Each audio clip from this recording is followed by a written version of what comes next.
আমি আসলে অনেকগুলো ছবি একসাথে সচরাচর দেই না। আমার ছবি দেওয়া হয় বিশেষ করে একদম একটা গোপন কথা, গোপন না আসলে, এটা বোধহয় আমরা যারা একটু টুকটাক অভিনয় টভিনয় করতাম বা করি, মানুষজন একটু দেখে, একটু ফলোয়ার টলোয়ার আছে, এমন কিছু না।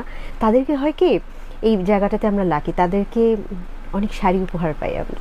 আচ্ছা, বিভিন্ন বুটিক থেকে। তো এই উপহারের শাড়িগুলো যখন দেয়, মুখে না বললেও মনের কোণে একটা ক্ষুদ্র আশা থাকে যে আপু এই শাড়িটা যখন পরবে একটা ছবি তো পোস্ট করবে, ও আচ্ছা, এবং একটু করে হলেও তো আমার অনলাইন পেজটা বা অফলাইন দোকানটার কথা একটু বলবে, উল্লেখ করবে।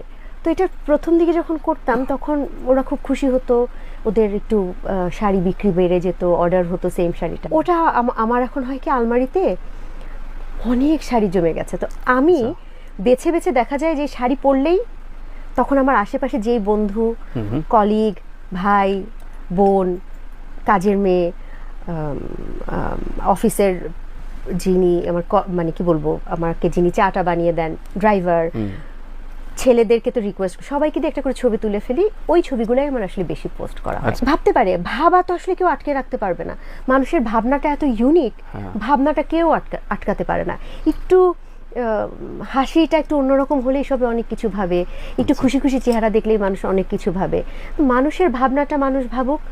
আমার কাছে আগে অনেক কিছু অনেক খারাপ লাগতো, তখন আমি খুব এনজয় করি ভাবনাগুলোও এনজয়